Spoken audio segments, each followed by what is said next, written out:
Welcome to the Tournament Poker Edge podcast, brought to you by TournamentPokerEdge.com, the only podcast dedicated exclusively to poker tournament strategy. Now here's your host, Clayton Fletcher. Hello once again, everybody, and welcome to the Tournament Poker Edge podcast. I'm your host, Clayton Fletcher in New York City. And this week, the mask mandate was lifted in fabulous Las Vegas, which is a sign of good things to come for poker players who are eagerly awaiting the schedule for the 2022 World Series of Poker. Yeah, it seems like I want to knock on wood or throw some salt over my shoulder or whatever as I say this, but it seems like the coronavirus situation is calming down. And more realistically, I think that government officials are starting to realize this thing is never going away. It's going to continue to mutate. It's going to continue to spread, and there's going to be waves. So, yeah, I mean, get vaccinated if you want to get vaccinated. Wear a mask if you want to wear a mask. But the government in Nevada is no longer forcing people to walk around with pieces of cloth covering their noses and mouths. And for one, I think that is a step in the right direction. And I'm hoping that by the time summer rolls around, the case rate, the death rate, the hospitalization rate, the infection rate, and all the other rates are way down, and that we're not thinking about COVID day in and day out while we're trying to focus on whether or not to check raise the loose, aggressive Norwegian pro two to our left. So I'm very excited to get this great news. It's also happening here in New York. Cases are down across the board.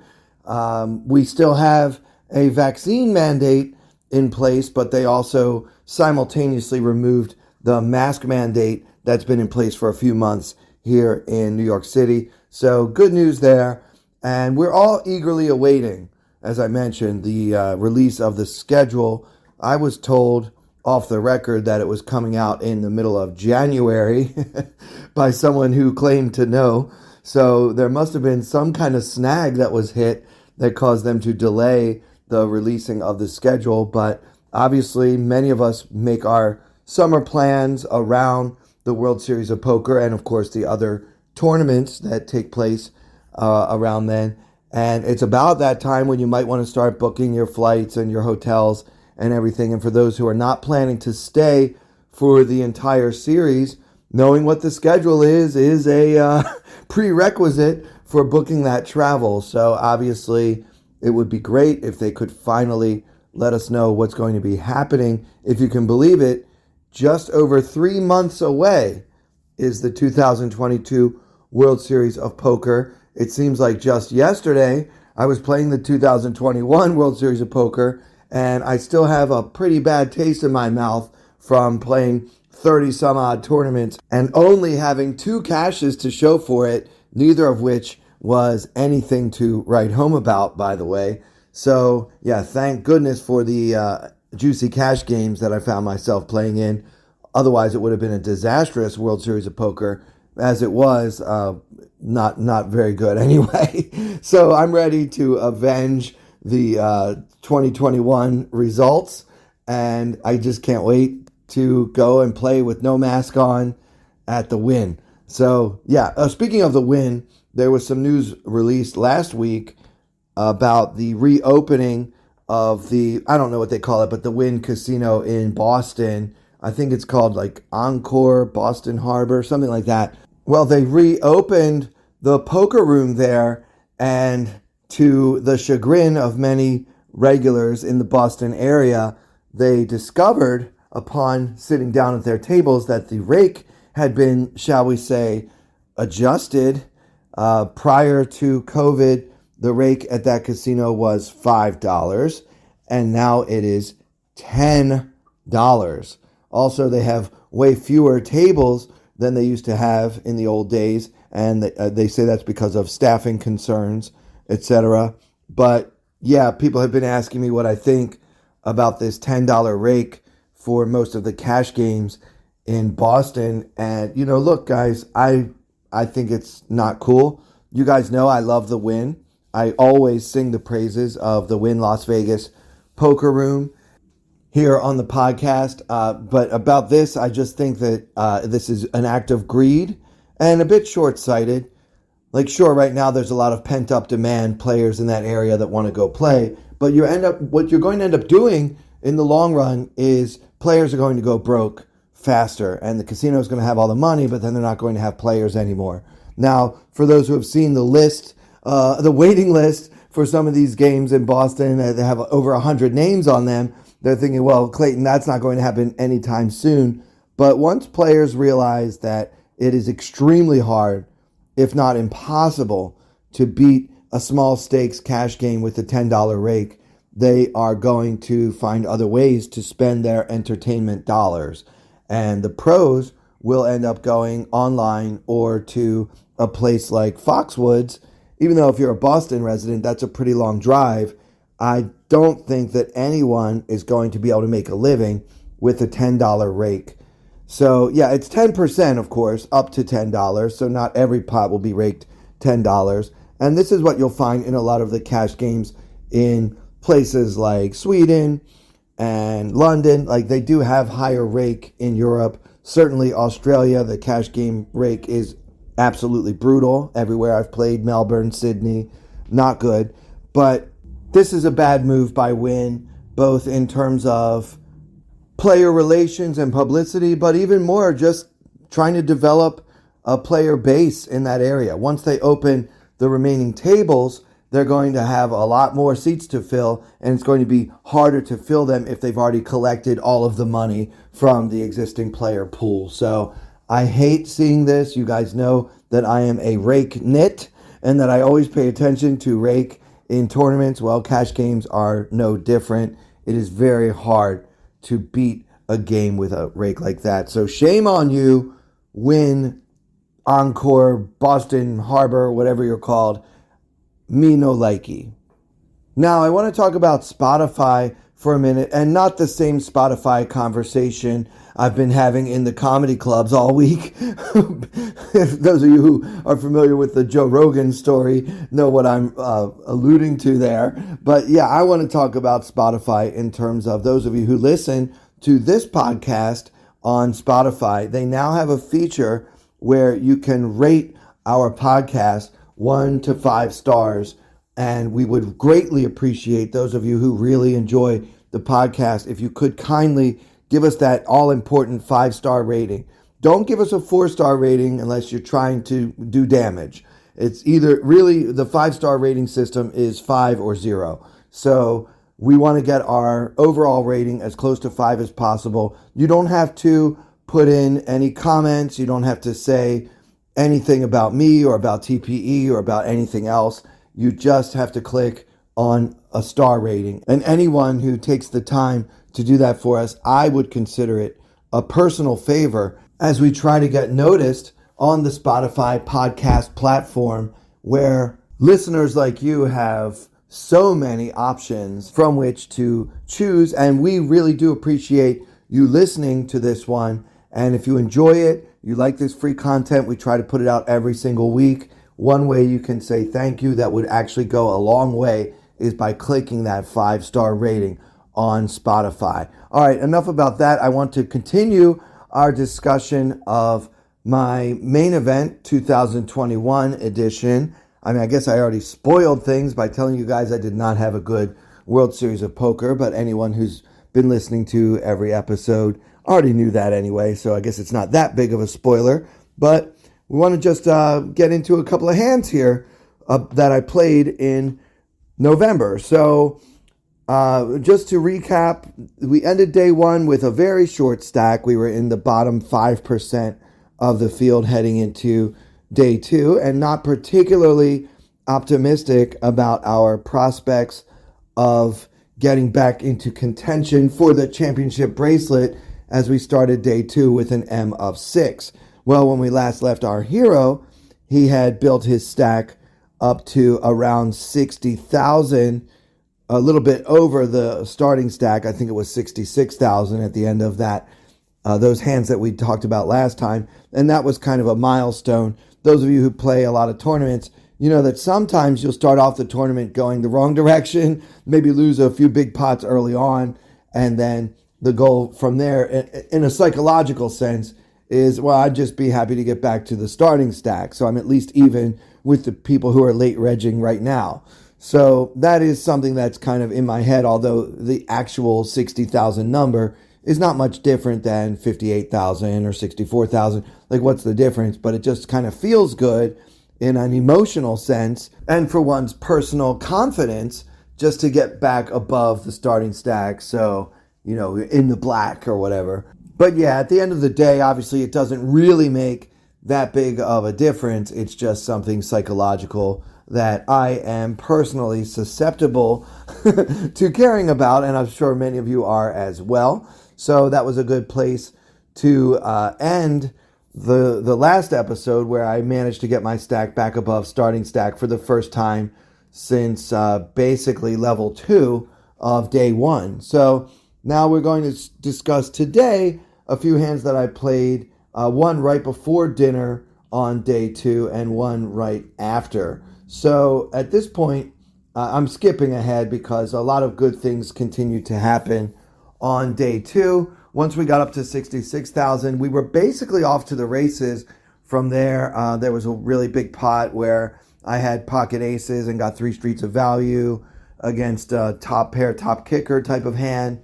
There was another spot where I flopped a flush against a set and we got it all in on the flop, and I held. So long story short, those hands aren't that interesting. They're fun for me to remember and reminisce about.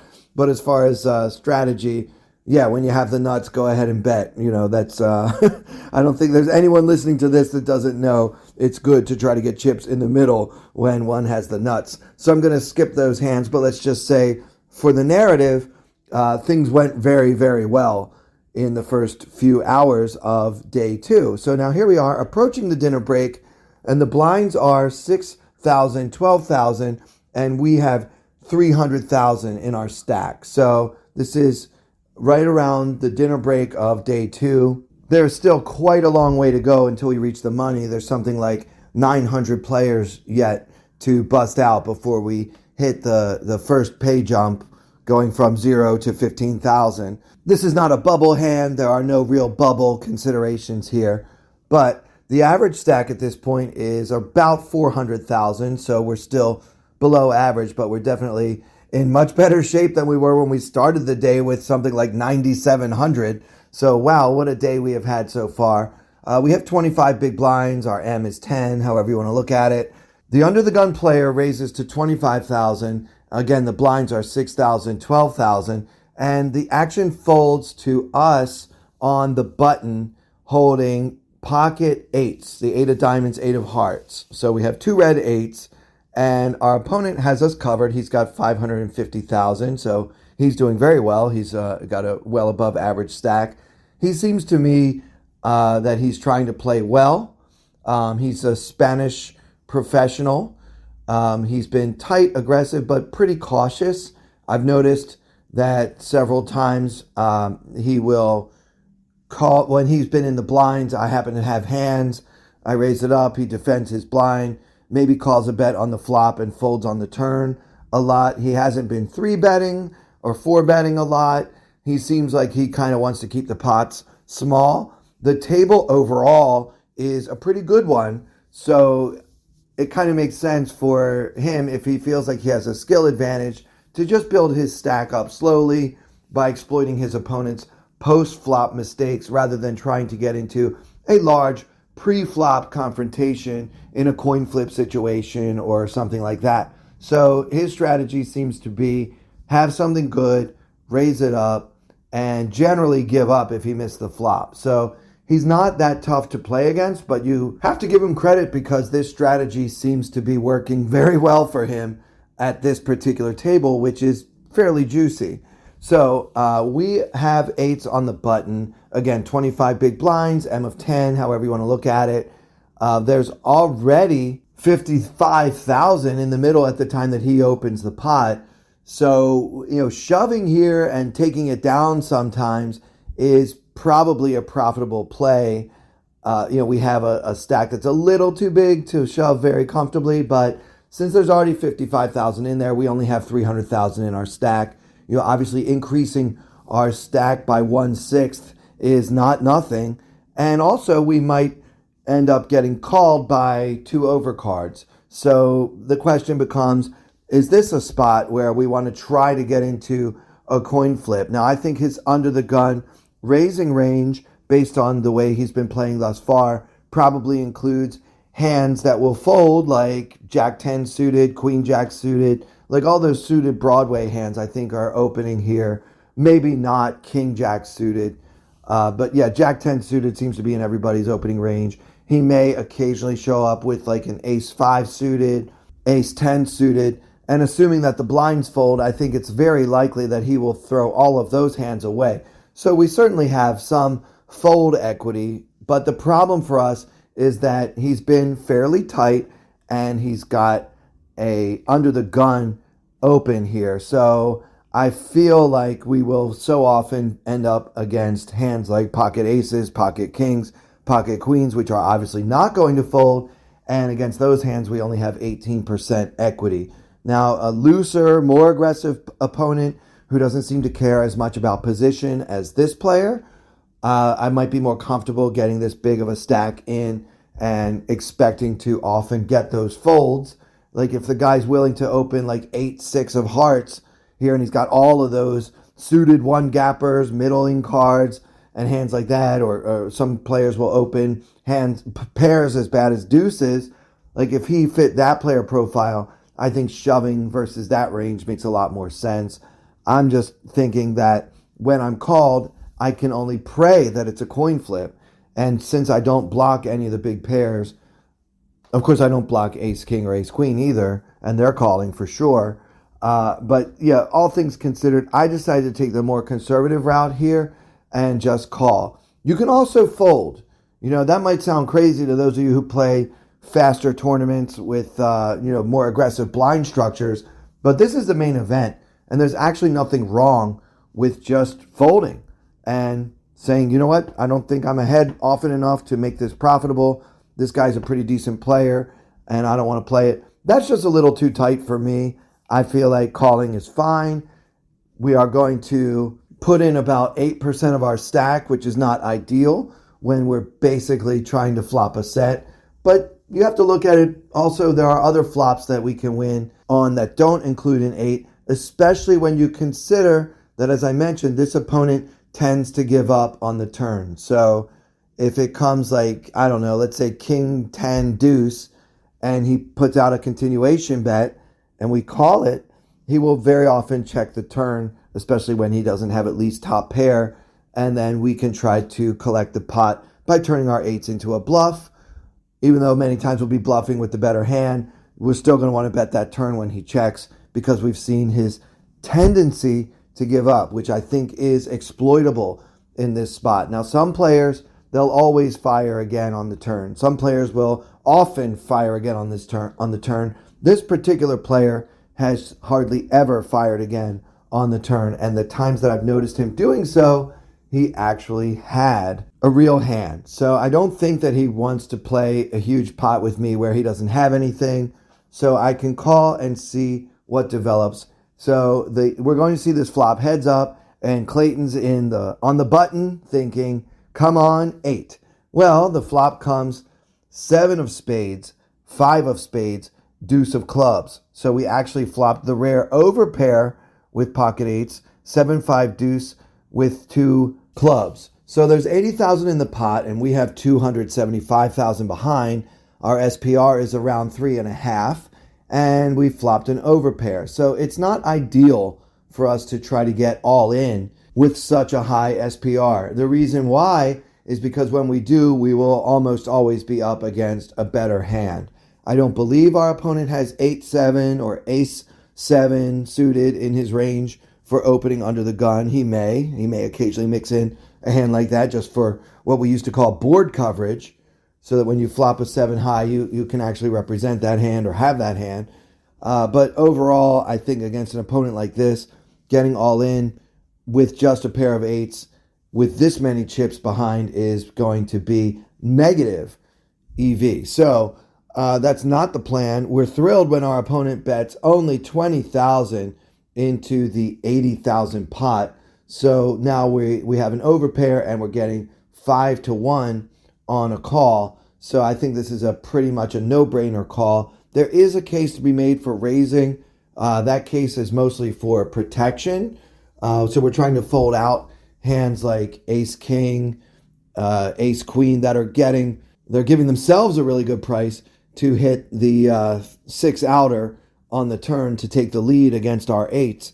And if you want to raise here, I think you have to be planning to fold if opponent continues. So in other words, if we make it, let's say 70,000 and opponent re-raises, I think eights are probably almost never good against this opponent. So if you're doing that, you have to be willing to throw it away now.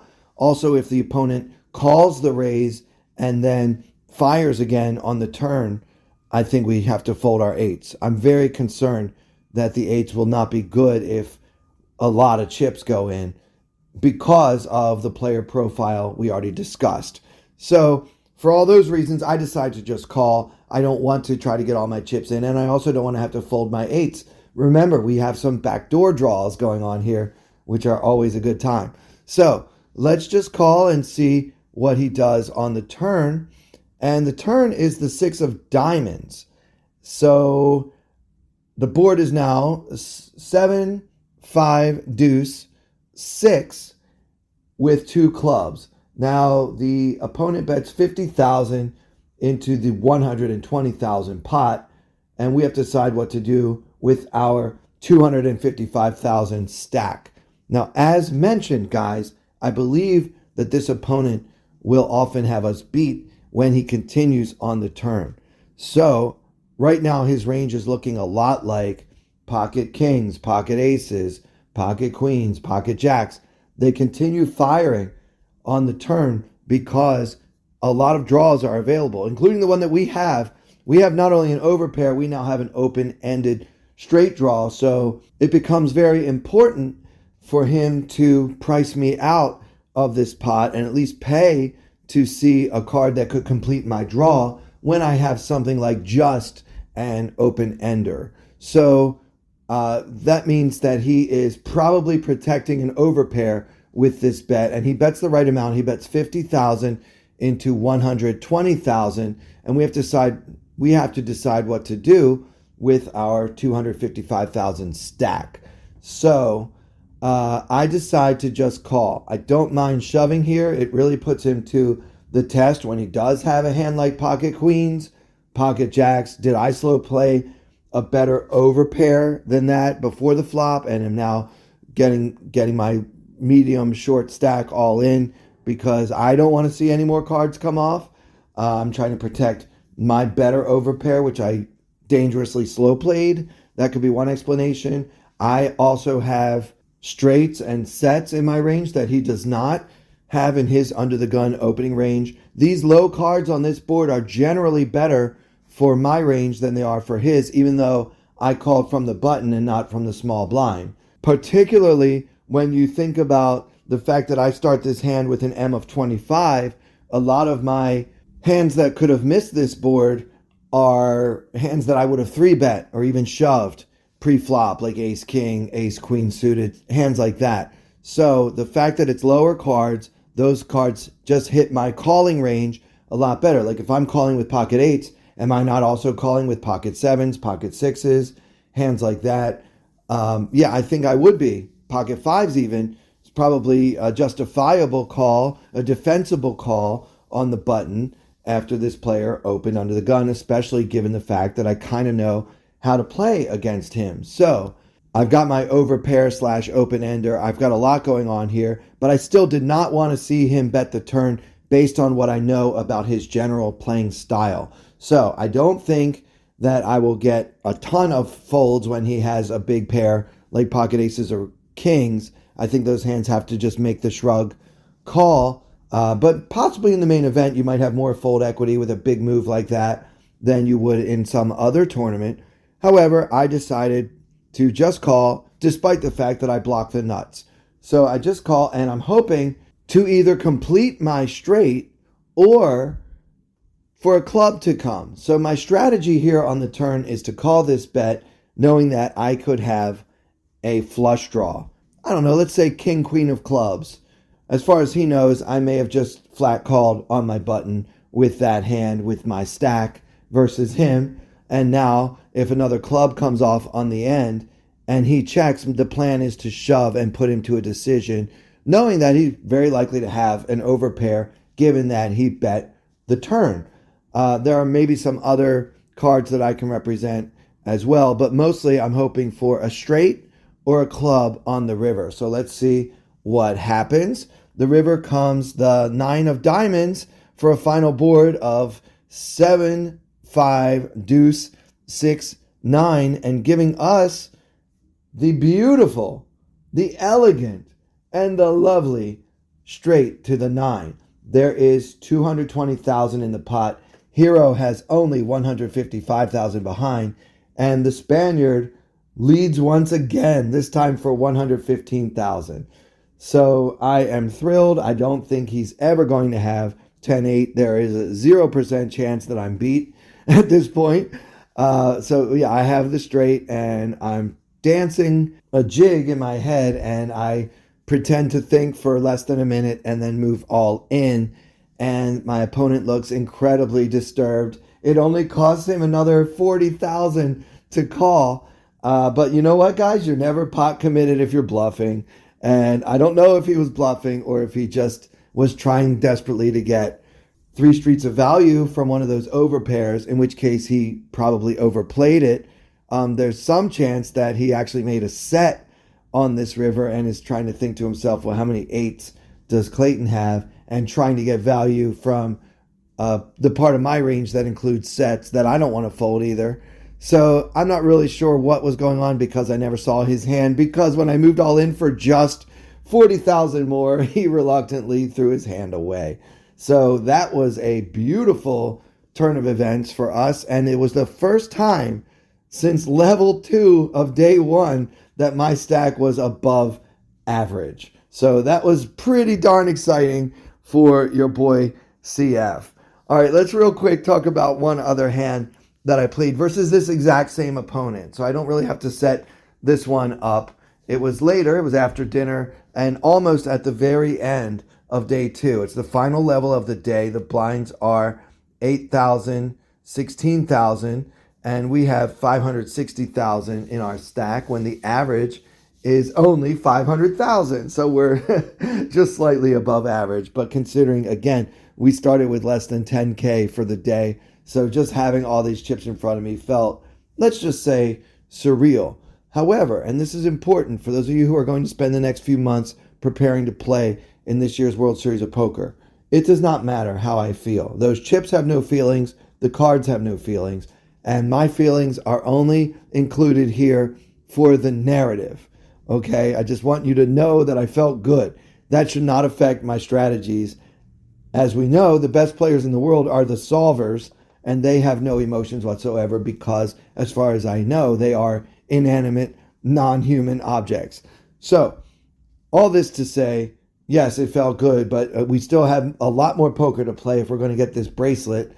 We played so many hands with this Spanish guy, the ones that I described, plus many, many others. He's not very aggressive. I've rarely seen him 3-bet. The same player I just described in the previous hand.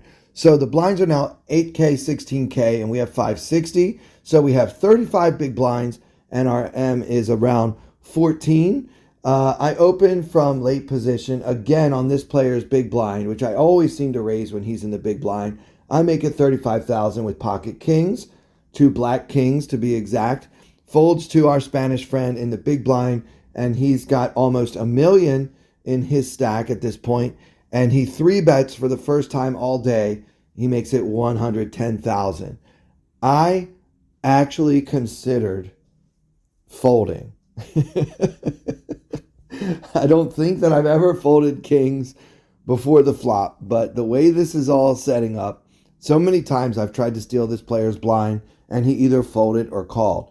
And it's happened many times that I wasn't actually trying to steal his blind, but as far as he knows, I was, because we never ended up showing my hands in those instances. So the dynamics between him and me, and also that big hand where he had to fold for 40,000 more on the river, the hand we just discussed, I feel like this player and I have a pretty significant history, and it appears that he does not want to get into big pre-flop confrontations with me and is pretty willing to give up on hands and leave his children out to die, as Doyle used to say, in spots where he's put in some chips but then had to fold to my aggressiveness.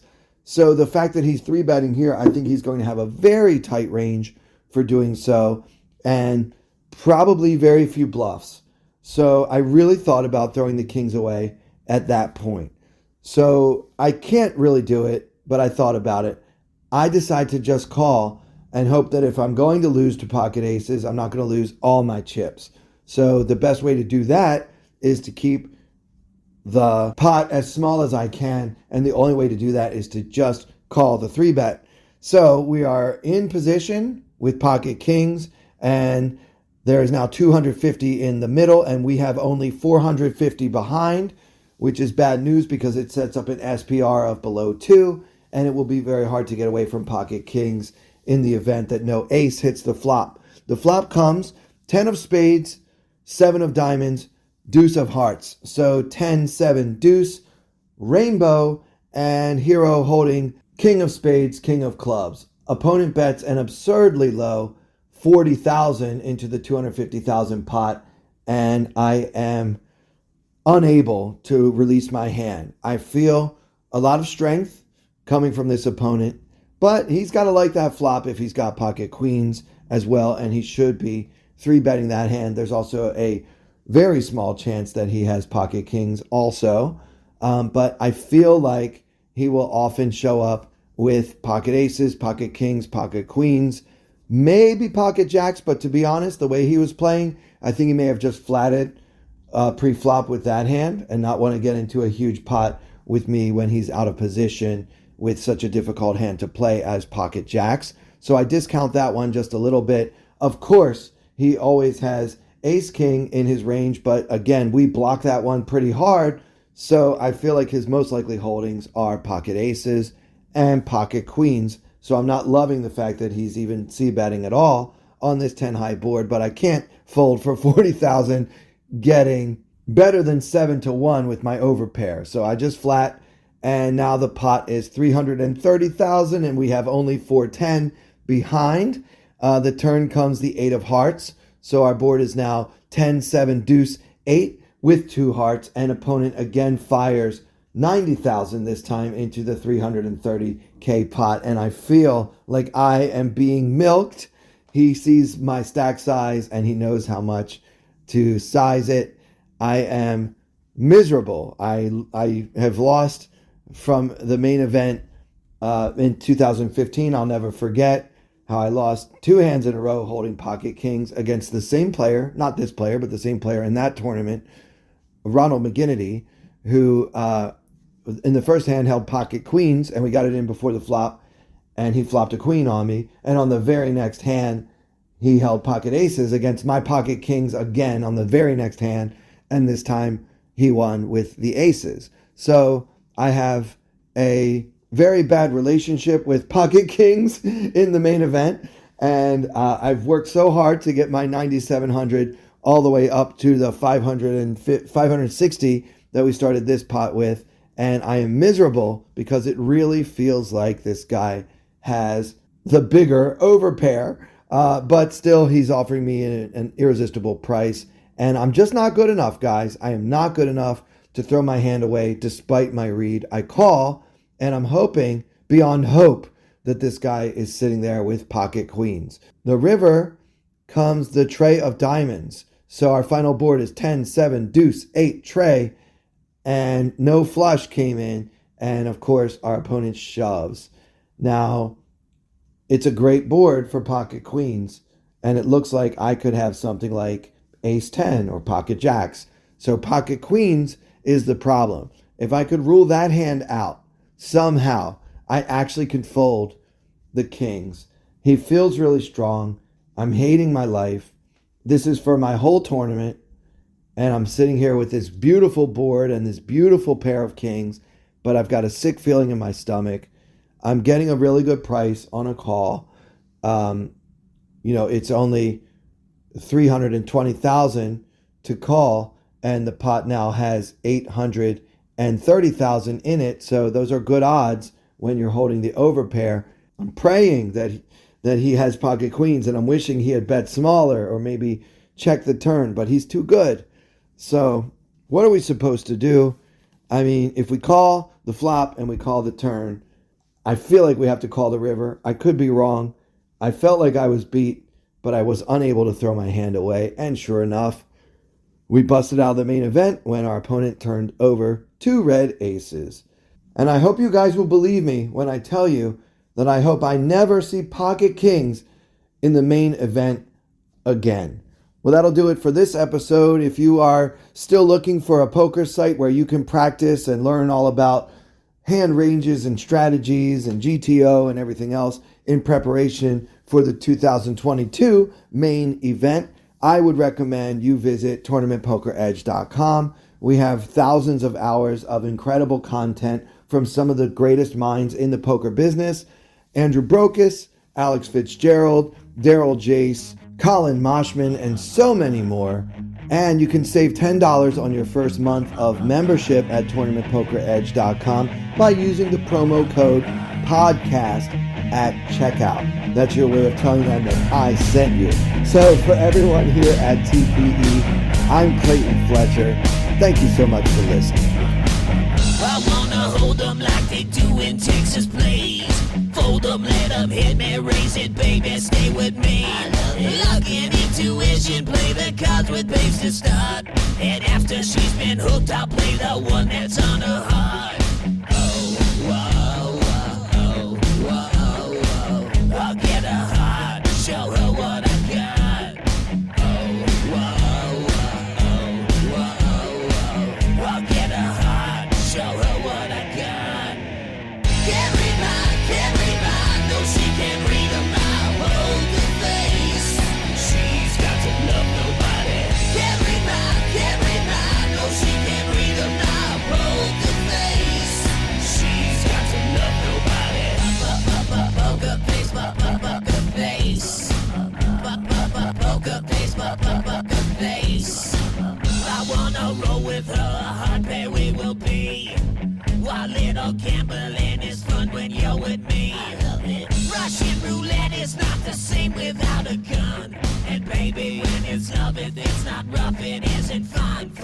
Oh, whoa, whoa, whoa, whoa. I'll get her heart, show her what I got. Oh, whoa, whoa, whoa, whoa. I'll get her heart, show her what I got. Can't read mine, no she can't read a mile. Hold the face, she's got to love nobody.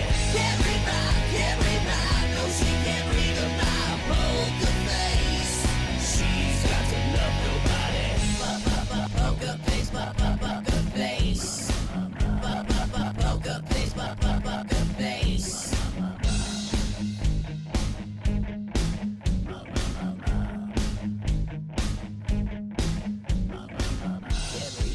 Can't read mine, no she can't read